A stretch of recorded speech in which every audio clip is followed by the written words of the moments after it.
ಒಂದೇನಪ್ಪ ಅಂತಂದರೆ ಮರಿಗಳಿಗೆ ಅಂದರೆ ಕಂಪಲ್ಸರಿ ಈಗ ಮೆಡಿಷನ್ ಹಾಕೋರು. ಇವಾಗ ನಿಮಗೆ ಪ್ರತಿ ವಿಡಿಯೋದಲ್ಲೂ ಹೇಳಿದ್ದೀನಿ, ಮೆಡಿಷನ್ ಹಾಕೋದು ಹೇಗೆ, ಮೆಡಿಷನ್ ಹಾಕೋದು ಹೇಗೆ, ಮೆಡಿಷನ್ ಹಾಕೋದಾಗದೆ ಯಾವುದೇ ಕಾರಣಕ್ಕೂ ಆ್ಯಂಟಿಬಯೋಟಿಕ್ ಹಾಕೋರು 1 ಲೀಟ್ರಿಗೆ 1 ml ಆ್ಯಂಟಿಬಯೋಟಿಕ್ ಇರೋದು. ಕಂಪ್ಲೀಟ್ 3 ಡೇಸಿಂದ 5 ಡೇಸ್ ಹಾಕಲೇಬೇಕು. ಅಂದರೆ ಯಾವುದೇ ಔಷಧಿ ಹಾಕಿ, ನೀವು ಎಂಟ್ರೋಜಿನ್ ಪ್ಲಸ್ ಹಾಕಿ, ಇಲ್ಲಾಂದರೆ ಇಮೋನಿಯಮ್ ಕೇರ್ ಹಾಕಿ, ಇಲ್ಲ ಅಂತಂದರೆ ಲೆಕ್ಸಿನ್ ಹಾಕಿ, ಇಲ್ಲ ವಿಟ್ರಾ ಹಾಕಿ, ಯಾವುದೇ ಪೌಡ್ರು ಯಾವುದನ್ನೇ ಆದರೂ 1 ಲೀಟ್ರಿಗೆ 1 ml. ಈಗ ಪೌಡ್ರ್ ಆಗ್ಬೋದು, ಇಲ್ಲ ಅಂತಂದರೆ ಈಗ ಒಂದು ಪೌಡರ್ ರೀತಿ ಬರೋ ಔಷಧಿ ಆಗ್ಬೋದು, ಇಲ್ಲಾದರೂ 1 ಲೀಟ್ರ್ ಪೌಡ್ರುಗಳಾದರೆ 1 ಲೀಟ್ರಿಗೆ 1 ಗ್ರಾಮು.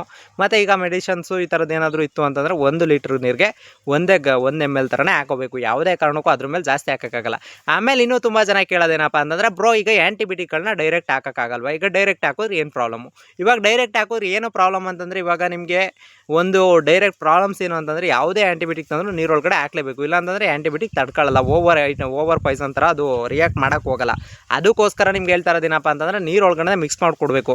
ಅದಕ್ಕೆ ನೀವೇನು ಮಾಡಿ, ಕಂಪಲ್ಸರಿ 1-2 ಅವರಿಂದ 3 ಅವರ್ ಕೋಳಿಗೆ ಆ್ಯಂಟಿಬಯೋಟಿಕ್ ಹಾಕಿ, ಇಲ್ಲ ಅಂತಂದರೆ ಮರಿಗಳಿಗೆ ಹಾಕಿ 1-2 ರಿಂದ 3 ಅವರು ನೀವು ನೀರನ್ನ ತೆಗೆದುಬಿಡ್ತು ಅಂದರೆ ಆರಾಮಾಗಿ ಆಮೇಲೆ ಬಂದು ಈ ಥರ ಮಡಗ್ಬಿಟ್ರೆ ಕೋಳಿ ಮರಿಗಳಾಗಲಿ ಕೋಳಿಗಳಾಗಲಿ ನೀರನ್ನ ಸಾಕಾಗಿ ಕುಡ್ಕೊತವೆ. ಅಂದರೆ ನೀವು ಬೇಕಾದ್ರೆ ರಿಯಾಕ್ಟ್ ನೋಡಿಬೇಕಾರೆ, ಅಂದರೆ ಹತ್ತಿದ್ರೆ ನೀರು ಚೆನ್ನಾಗಿ ಕುಡಿತೀರ. ಇವಾಗ ನೀವೇ ಒಂದು 10 ನಿಮಿಷ, ಇವಾಗ ಒಂದು ಅರ್ಧ ಗಂಟೆ 1 ಅವರ್ ನೀರು ಕುಡಿದಿಲ್ಲ, ಒಂದೇನಾದರೂ ನೀರು ಕುಡಿದಿಲ್ಲ ಅಂದರೆ ಒಂದೇ ಸಲ ಎಷ್ಟು ನೀರು ಕುಡಿತೀರಾ, ಮತ್ತು ಪದೇ ನೀರು ಕುಡ್ತಾಯಿದ್ರೆ ಎಷ್ಟು ಕುಡಿತೀರಾ ಅಂತ ನಿಮಗೆ ಅರ್ಥ ಆಗೋಗುತ್ತೆ. ಅದನ್ನ ಬೇಕಾದ್ರೆ ನೀವೇ ಚೆಕ್ ಮಾಡ್ಕೊಳ್ಳಿ.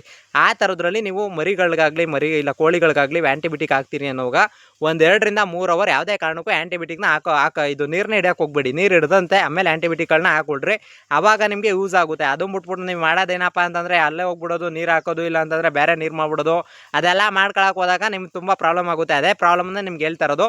ಅದಕ್ಕೋಸ್ಕರ ನೀವು ಆ್ಯಂಟಿಬಯೋಟಿಕ್ ಆಗಲಿ ಔಷಧಿಗಳು ಹಾಕೋದಕ್ಕೂ ಮುಂಚೆನೇ, ಅಂದರೆ 1 ದಿನ 2 ದಿನ ಮುಂಚೆ, ಒಂದು 2 ಅವರ್ 3 ಅವರ್ ಮುಂಚೆನೇ ಈ ಥರ ಹಾಕೋಬಿಡ್ತು ಅಂದರೆ ಆರಾಮಾಗಿ ಯೂಸ್ ಆಗುತ್ತೆ. ಅದು ಬಿಟ್ಬಿಟ್ಟು ಇನ್ನೇನು ಯೂಸ್ಡ್ ಅಂತಂದರೆ, ಈಗ ನೀವು ನೆಕ್ಸ್ಟು ಅಂತಂದರೆ ಇವಾಗ ಯಾವುದೋ ಬೇರೆ ನೀರು ಮಾಡಿರ್ತೀರ ಅಂತಂದರೆ, ಫಾರಮ್ಗಳ ಕಡೆ ಅಂದ ತಕ್ಷಣ ನೀರುಗಳು ಹೊರ್ಕೊ ಹೋಗ್ತಾ ಇರಲಿ, ತೇವಾಂಶ ಇರಲಿ ಅಂದ್ಬಿಟ್ಟು ಮಾಡ್ಬಿಡ್ತೀರಾ. ಬೇಕಾದ್ರೆ ಸಾಯಂಕಾಲ ಮಾಡ್ಕೊಳ್ಳಿ, ಬೆಳಗ್ಗೆ ಟೈಮ್ ನೀರು ಮಾಡಿಬಿಡಿ ಕಂಪಲ್ಸರಿ.